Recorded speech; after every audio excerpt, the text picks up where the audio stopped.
महात्मा आए हुए थे। उस समय की एक कथा सुनाते हैं, परमेश्वर की सुप्रसिद्ध है।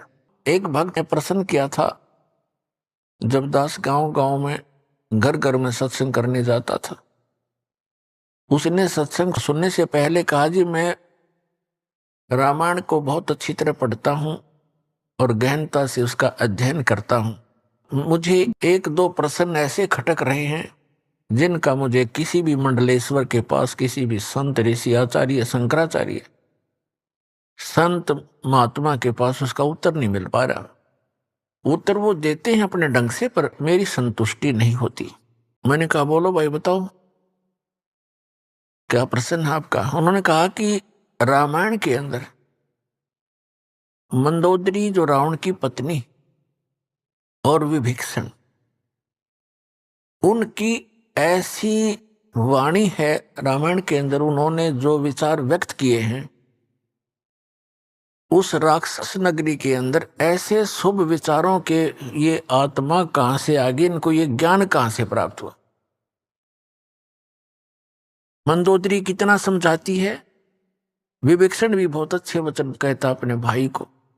ये विचार उनके पास कहां से आ गए, और पूरे श्रीलंका के अंदर कोई बोलनिया नहीं था। और दूसरा वो ये कह रहा था कि जैसे हम सुनते हैं कि समुद्र के ऊपर पुल बनाया, कभी तो हम सुनते हैं कि श्री रामचंद्र जी ने पत्थर तरा दिए, फिर हम ये भी पढ़ते हैं कि श्री रामचंद्र जी ने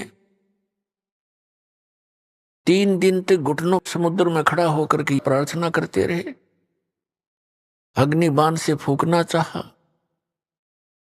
फिर उन्होंने कहा कि नल नील आपके यहाँ ऐसे भक्त हैं जिनके हाथों में ऐसी करामात है, उनके हाथों से पत्थर भी नहीं डूबते। और नल नील ने पत्थर तरा दिए।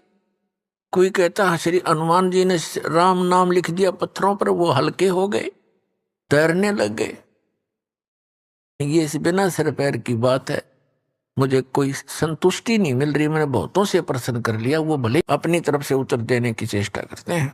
मैंने उससे कहा कि पुण्यात्मा, मुझे भी पहला ऐसा हिंदू भक्त मिला है जो ऐसा प्रश्न करने वाला हो, अपने सदग्रंथों में जिसको शंका हो और उसका समाधान ना हो पा रहा हो। अन्य श्रद्धालु तो कोई तो कहीं फंस गए हैं, कोई राधा स्वामी कहीं चले गए, कोई किसी के, कोई सच्चा श्रद्धा सरसा। उन्होंने रामायणादि पढ़ने की आवश्यकता नहीं महसूस हो रही, और शेष जो श्रद्धालु ब्लाइंड फेथ किए बैठे अपने गुरुओं पर। और एक आप हो जो ऐसी बात कही है जो प्रत्येक ने इस पर विवेचन करना चाहिए था। और इसके लिए यदि मैं आपको उत्तर दूंगा अभी, तो आपकी बुद्धि कैच नहीं कर सकती, क्योंकि आप बालक हो। अभी तो आप इस अध्यात्म मार्ग में प्रथम कक्षा के विद्यार्थी भी नहीं हो। तो सबसे पहले आपने सृष्टि रचना सुनना पड़ेगा। अब रात्रि में मैं सत्संग करूंगा, आप सत्संग सुनना और आपके प्रश्नों का उत्तर उसमें मिलेगा। दास ने पहले मौखिक सृष्टि रचना सुनाई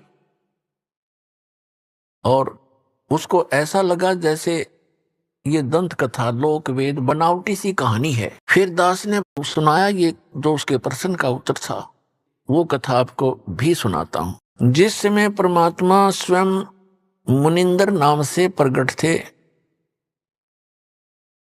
उस समय श्रीलंका के अंदर एक चंद्र विजय नाम का एक भाट था। भाट आपको पता होगा, जो राजाओं के घरों में जाते थे, बड़े बड़े नवाबों के घर जाते थे, उनकी प्रशंसा के पुल बांधा करते थे,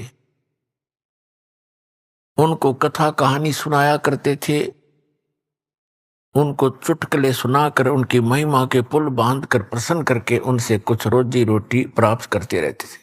वो चंद्र विजय नाम का एक भाट था। उसके घर में पुत्र पुत्रियां और पुत्र वधू कुल मिलाकर 16 सदस्य थे। परमात्मा कहते हैं, गोता मारू स्वर्ग में, जा बैठूं पाताल। गरीबदास जी वर्णन कर रहे हैं परमात्मा की महिमा को। गरीब दास ढूंढता फिरूं अपने हीरे मोती लाल।